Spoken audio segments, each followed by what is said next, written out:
Hello everyone, welcome to The Buzz. My name is Susie Lytle. I'm a program coordinator with the Forest Preserve District of Will County. And on this episode, we're going to be learning that winter is a lot of hard work. We'll be meeting up with our natural resources restoration crews to learn about winter seed sowing, and then heading over to Goodnow Grove to learn how to turn sap into syrup. Plus we'll have a bonus bit on a backyard bird that calls our area a warm winter oasis.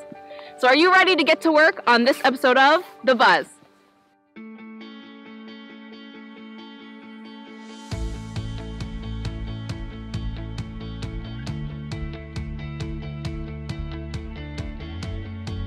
When you think of a time to bust out your gardening gloves and plant seeds, I bet images of warm, sunny spring days come to mind. But do you know that winter is a great time to sow our native plant seeds? Our Forest Preserve crews have been using January and February as time to prep, mix, and spread seeds all throughout the county. One forest preserve that's getting a boost this year is Forked Creek Preserve here in Wilmington. And in addition to having woodland and prairie habitats, it also has a lot to offer the public, with a natural sled hill, picnic shelters, and trails to explore. We're going to be meeting up with restoration crews who are going to help us grow our knowledge on winter seed sowing. Thank you, Nick, for letting us tag along today. Yep. We're at Forked Creek Preserve, one of the different access points. Why did you pick this preserve to begin seeding? Because it was recently in agriculture. As you can see behind me, it's just an ag field in winter, but that kind of makes the prime conditions for an initial seeding. It's basically just a blank canvas for us to start working on, free of the weeds. And getting it back to what it once was, exactly. A different forested or prairie habitat. Exactly, yep.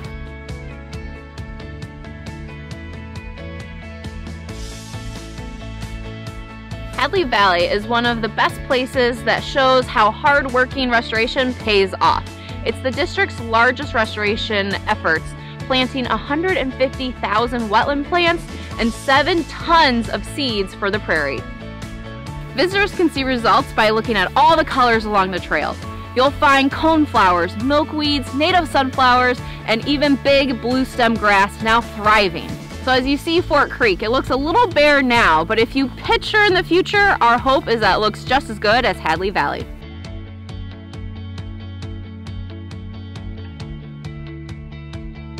Winter is a good time to put the native seed down now because most of the native seeds require a cold, moist stratification to break dormancy. So basically the cold temperatures and the moisture allows the seed coat to break, and then once the temperatures warm up in the spring, it'll allow for germination.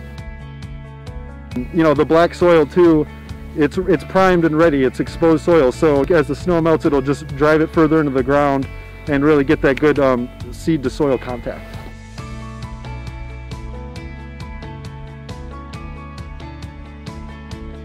And then how many different kinds of species of plants and flowers do you have to put in here?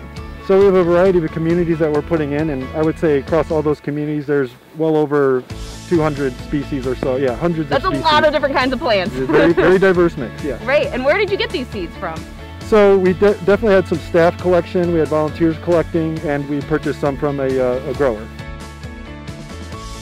Just once we have the raw seed, essentially, whether it's collected by us, if it is collected by us or volunteers, we need to do some form of processing. Usually it's a hammer mill was the bulk of our seed, which is kind of a chopping and separating of the seed and the bulk chaff. And then once we get all the seed processed to a degree, and then we have the purchased seed, which the grower processes, and it's super clean. We mix in our rice hulls with a big cement mixer, put it into the bags, 2 acres of seed per bag, and then load it up in the truck and start putting it out through the gator.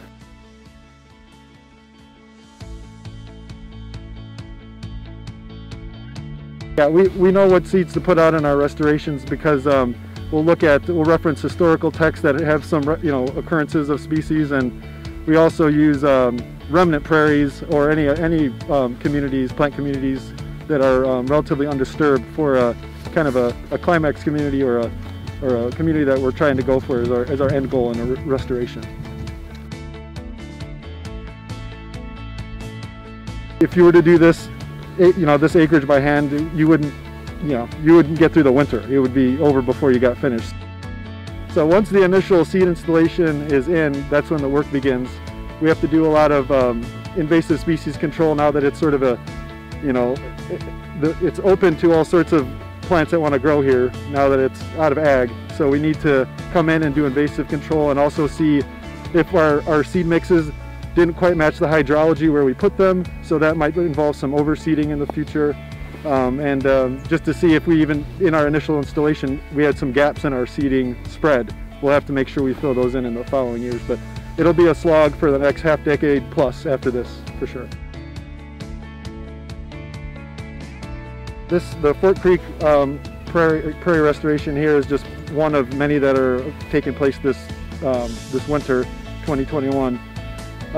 Yeah, we have numerous happening. I think some are occurring within the Des Plaines River Valley. There's this one. There's more in the Sands area, which is kind of to the southwest here. So those are just a few I can rattle off the top of my head. But yeah, we have lots going in this winter. Winter seed sowing doesn't have to only happen in these big areas. You can do it right in your own backyard. The primary thing to make sure you have ready to go is the site itself. So we use agricultural techniques to make sure we have a really clean slate to start with. Because if you don't have that clean slate, it makes a hard job even harder. If you put a tarp down for a couple years, that really bakes the ground and germinates all the seed bank that's already there, and that'll smother that out, and then you'll be ready to put your native seed down in the winter. And it'll still be a lot of work afterwards, but it'll be a heck of a lot easier than if you didn't do any site prep before your initial seeding. Diversity is so important in all of our forest preserves. Our hope is by planting all these seeds, we'll have new grasses and flowers to attract new insects. With more insects comes more animals, and with more animals, more predators, and soon we'll have a strong and healthy ecosystem out here. Now, forest preserves aren't the only places that you can find native plants. See if your own backyard can use some native enhancements. You can find native plants by looking at our native plant sales hosted by the Nature Foundation of Will County. Go to our website for tips and tricks on how to grow them. And don't forget about your local plant nurseries. Remember, all of this just starts with a seed.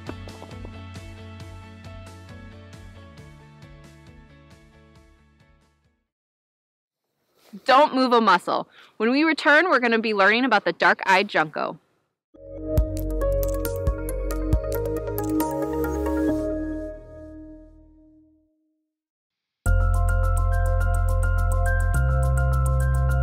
There are plenty of reasons to visit Plum Creek Nature Center right now.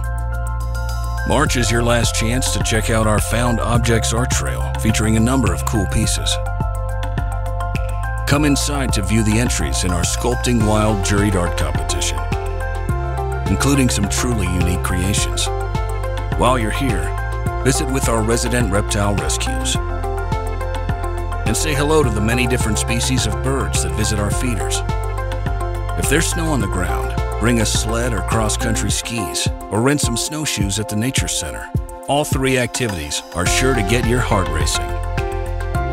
Take to the trails and venture out to the Big Bridge, which can offer some of the most beautiful scenery you'll find in any season. So, what are you waiting for? Load up the car, pay us a visit, and enjoy everything nature has to offer.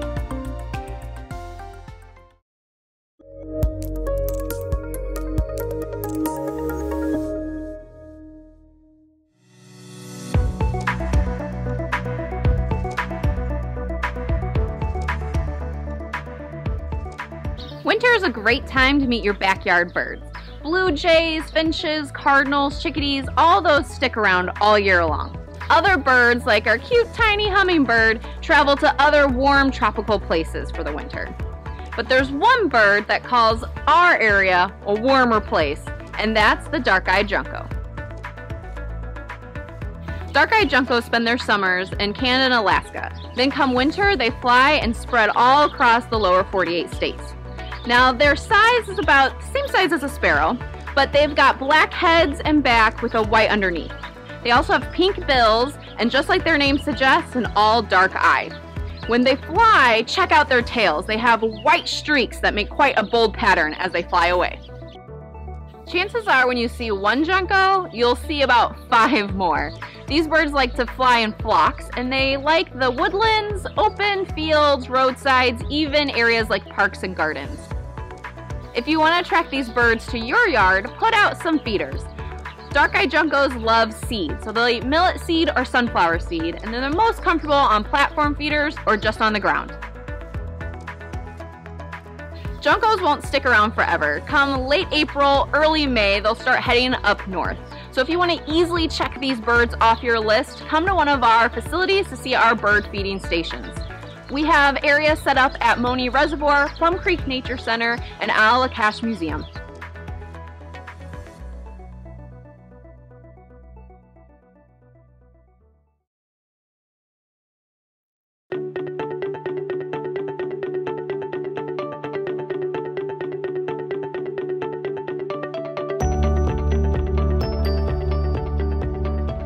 Before we had grocery stores, we got our food, clothing, medicine, even tools from nature. Over the decades, technology's changed the way that we got materials to survive. But there's still one product that can only be made naturally in our part of the world. It requires a special tree in certain weather conditions only found in the northeastern United States and the southeastern of Canada. Pancakes and waffles just aren't the same without it. Any guesses? Well, it's maple syrup, of course!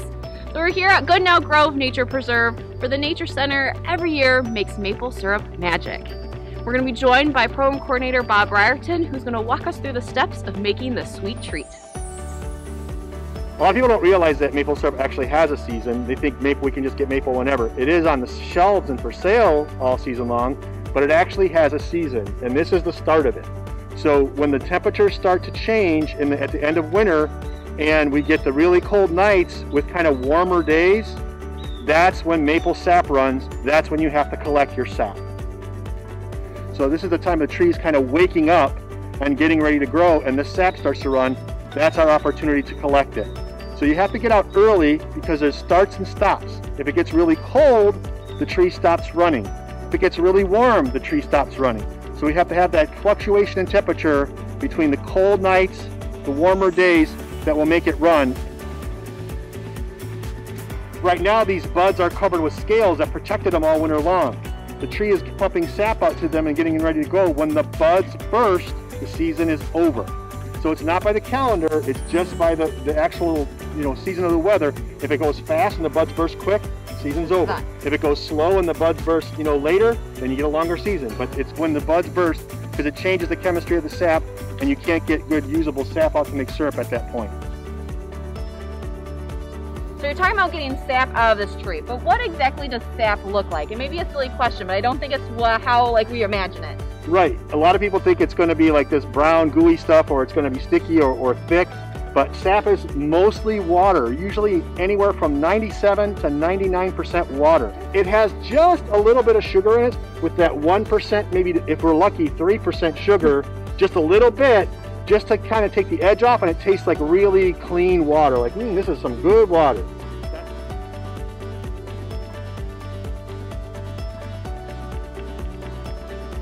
The first thing you need to do is figure out what tree is a maple tree. Here in Goodnow Grove, we tap sugar maples and silver maples, and I'll show you the differences. So in the summer, you can have the leaves to rely on.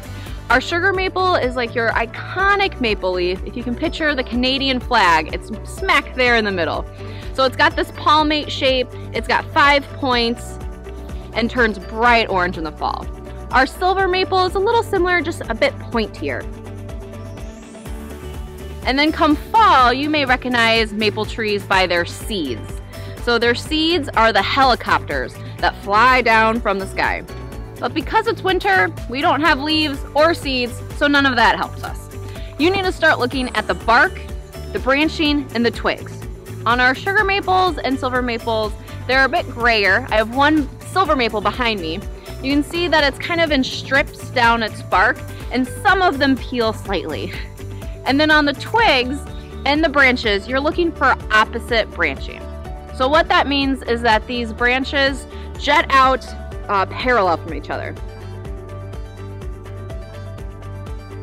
The tree does form a scar from the previous year's tapping. It'll heal up over time. You don't have to stick anything in there. It will heal on its own. Just like if you got a small scrape, it will heal up. But you don't want to tap in the same spot as you did before or right next to it, because the scar creates dense wood that won't let the sap flow. And if you put them too close together, it could stop the sap from flowing in the tree altogether, and then you could kill your tree. You don't want to do that. So I have to find a tap from last year, and I'm going to go over maybe about 6 or 8 inches, and then go up or down about 6 or 8 inches to place the new hole. You want to go at a slight upward angle, maybe about 25 or 30 degrees, because you want the sap to kind of flow downward out of the tree. So you're going at a slight upward angle, and you want to go about 1.5 to 2 inches into the tree. You need something small like a little screwdriver, and just to kind of clear the wood debris out of the hole to get it out of the tap hole, so the sap can run nice and clean.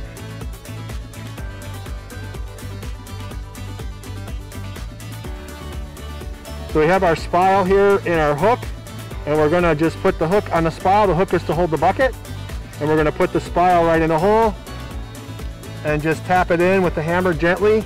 And you can actually hear when you tap it in, it kind of changes pitch when it's set. And you can hear that it's nice and solid in there. Next we take our bucket, and we're just going to literally just hang it on that little hook right on there and lean it up against the tree and wait. We're going to take a short break, and then when we return, we're going to learn about how to cook the sap.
Now that we know how to get the sap, how much sap does it take to make the syrup? Actually, it takes quite a bit.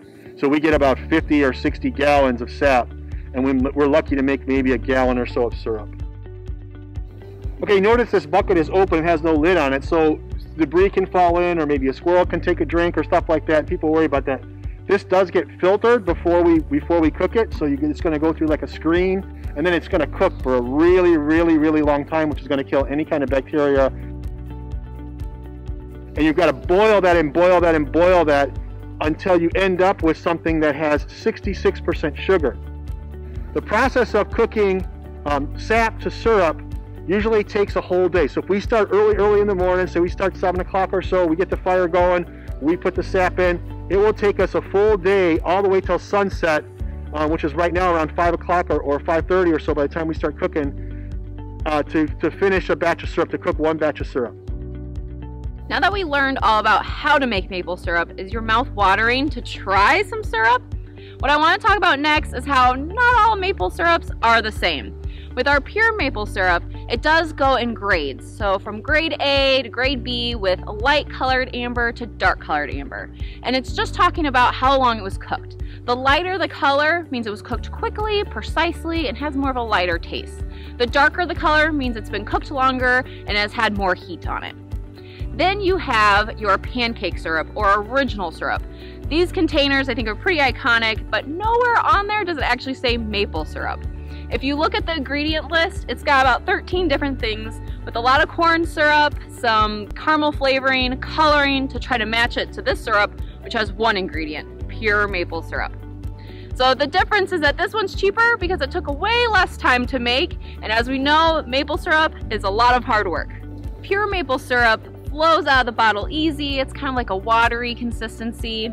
And now let's see what it tastes like. This just brings me back to great memories here at the Nature Center. Making it, leading people through programs. It's got, it's sugary, but it has so many notes of like vanilla and caramel. It's just very complex. The pancake syrup stays together more, it's more gooey, and it's a little thicker.